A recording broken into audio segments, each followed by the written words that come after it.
बच्चों, इस वीडियो में हम class 12th physics chapter 9 ray optics and optical instrument की एक्सरसाइज कंटिन्यू करेंगे। हमने क्वेश्चन नंबर 7 तक कंप्लीट कर लिए थे। अब इस वीडियो में हम क्वेश्चन नंबर 8 से स्टार्ट करेंगे। यहाँ साइड में आपको बच्चों ये इनका सॉल्यूशन दिख रहा होगा।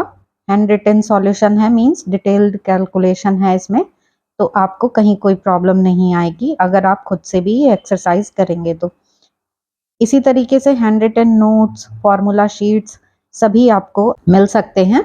इसकी डिटेल आपको स्क्रीन पर दिख रही होगी। तो चलिए शुरू करते हैं क्वेश्चन नंबर 8 से। A beam of light converges at point P. Now a lens is placed in the path of convergent beam 12 centimeter from P.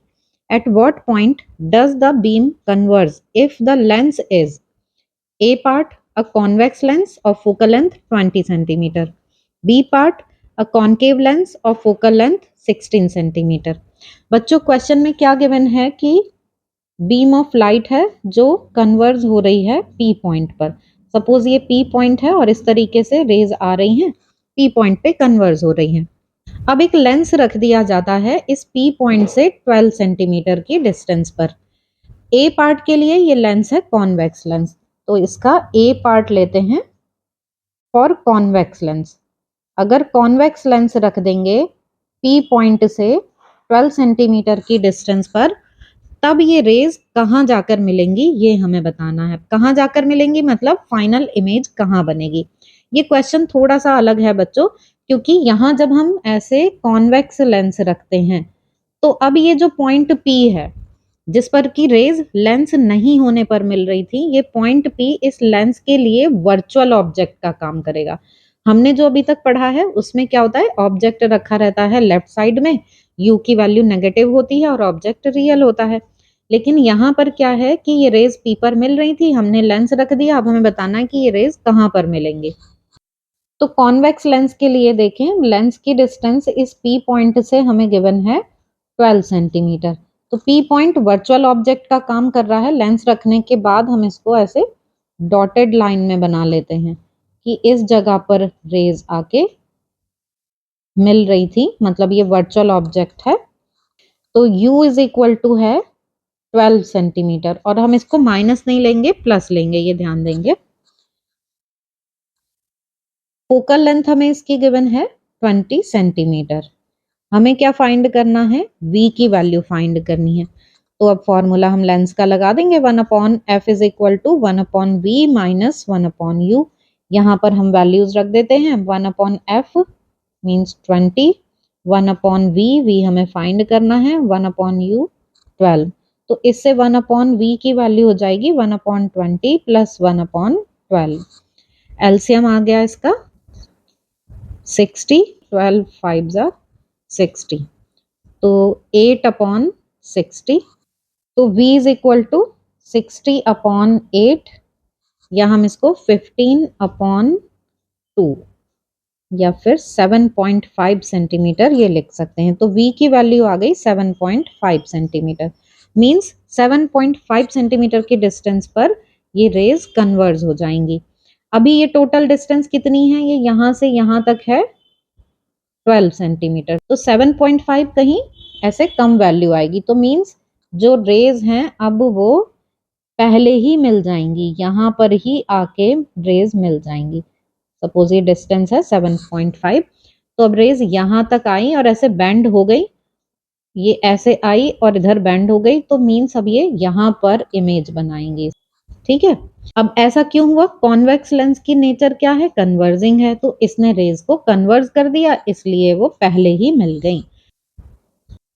तो ये आ गया कॉन्वेक्स लेंस के लिए, कि कॉन्वेक्स लेंस के लिए ये 7.5 सेंटीमीटर पर मिलेंगी। So image is formed at 7.5 centimetre from the lens towards right side में बनेगी ये इमेज। ठीक है ना, U भी पॉजिटिव और V भी पॉजिटिव। अब B पार्ट देख लेते हैं कि जब ये लेंस कॉनकेव है, तो for concave lens, concave lens के लिए जैसे ये बनाया हमने कि रे P पॉइंट पे मिल रही हैं और हमने रख दिया यहाँ पर कॉनकेव लेंस। ठीक है, तो कॉनकेव लेंस के लिए u की वैल्यू तो वही हो गई, u की वैल्यू 12 सेंटीमीटर, मतलब ये इससे डिस्टेंस p पॉइंट की 12 सेंटीमीटर है, तो वही आ गई u की वैल्यू। v हमें फाइंड करना है, फोकल लेंथ हमें इसकी दी हुई है, यहाँ कॉनकेव की हमें फोकल लेंथ 16 सेंटीमीटर दी हुई है। अब कॉनकेव है इसलिए इसकी फोकल लेंथ माइनस में होगी।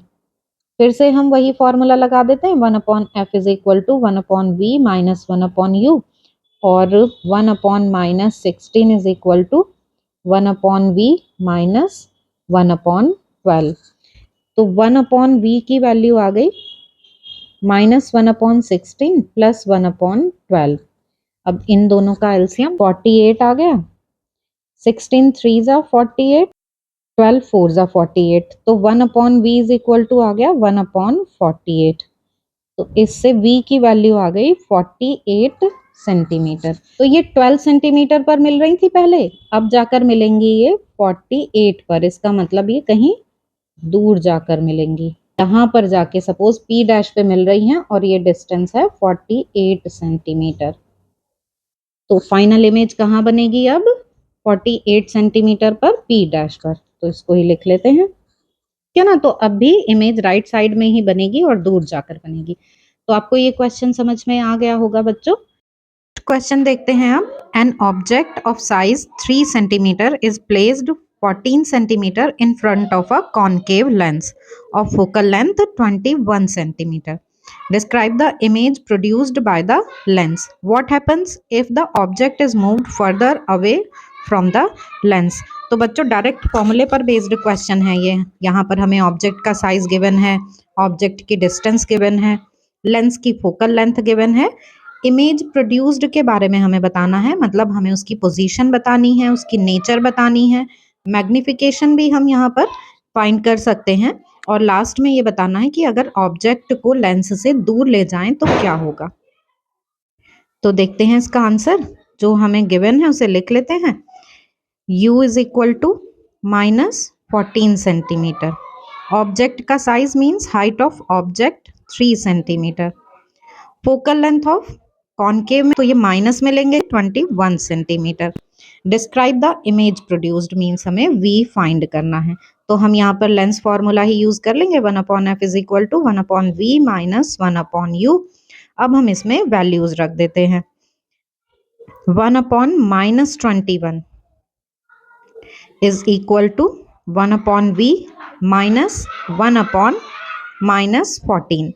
तो 1/v इज इक्वल टू, ये माइनस माइनस प्लस हो गया और दूसरी साइड लाए तो ये फिर से माइनस हो गया, तो 1/-21 माइनस 1/14। एलसीएम आ गया इनका 42, 21 2 जा -2 आ गया यहाँ पर, और यहाँ पर 14 3 जा, तो -5/42। v की वैल्यू आ गई -42/5। इसको डिवाइड किया हमने तो ये डिवाइड करके आ गया -8.4 सेंटीमीटर। तो मीन्स v की वैल्यू -8.4 सेंटीमीटर। नेगेटिव साइन ये शो कर रहा है कि इमेज ऑब्जेक्ट की ही साइड बन रही है। जो डिस्टेंस है इमेज की वो फोकल लेंथ से भी कम है, मीन्स इमेज बन रही है between optical centre and focus, इसलिए छोटी इमेज बनेगी। तो अब हम यहाँ पर मैग्निफिकेशन और देख लेते हैं। Magnification for lens, m is equal to ये height of image upon height of object equal होता है image distance upon object distance. तो इससे हम हाइट ऑफ इमेज फाइंड कर लेंगे v/u इंटू HO। अब यहाँ ये डिस्टेंस v की वैल्यू है -8.4 और u की वैल्यू है 14 माइनस में, ऑब्जेक्ट की डिस्टेंस है 3, तो यहाँ हम ऐसे पॉइंट हटा के 0 लगा लेते हैं, 14 से डिवाइड कर लेते हैं, तो यहाँ पर आ जाएगा ये 10 और यहाँ पर आ जाएगा ये 6। ठीक है, तो 6 3 जा 18/10 आ गया, ये मीन्स 1.8 सेंटीमीटर। तो हाइट ऑफ इमेज ये आ गई 1.8 सेंटीमीटर। तो हम देख सकते हैं ऑब्जेक्ट की हाइट है 3 सेंटीमीटर और इमेज की हाइट है 1.8 सेंटीमीटर। दूसरा ये ऑब्जेक्ट की ही साइड बन रही है, मीन्स वर्चुअल इमेज बन रही है। अब आगे क्वेश्चन में है कि अगर ऑब्जेक्ट को मूव किया जाए लेंस से तो इमेज पर क्या इफेक्ट पड़ेगा। आप यहाँ पर प्रॉपर वे में लिखा हुआ देख सकते हैं कि ऑब्जेक्ट को अगर लेंस से मूव कराएं तो वर्चुअल इमेज भी मूव करेगी towards the focus of the lens but not beyond it, so the size of image will decrease with the increase in the object distance. तो जैसे जैसे ऑब्जेक्ट की डिस्टेंस बढ़ाते जाएंगे, मीन्स लेंस से दूर करते जाएंगे, वैसे वैसे इमेज की डिस्टेंस छोटी होती चली जाएगी। और जब ऑब्जेक्ट को मूव कराते कराते अगर इन्फिनिटी पर ले जाएं तो इमेज फिर उसकी यहाँ फोकस पर बनेगी, बट नेवर बियॉन्ड एफ। लेकिन ऐसा कभी भी नहीं होगा कि एफ से बाहर निकल जाए ये इमेज, हमेशा between optical centre and focus, इनके बीच में ही इमेज बनेगी। ठीक है, तो आपको ये क्वेश्चन भी समझ में आ गया होगा बच्चों। अब नेक्स्ट वीडियो में हम इसे आगे के क्वेश्चंस कंटिन्यू करेंगे।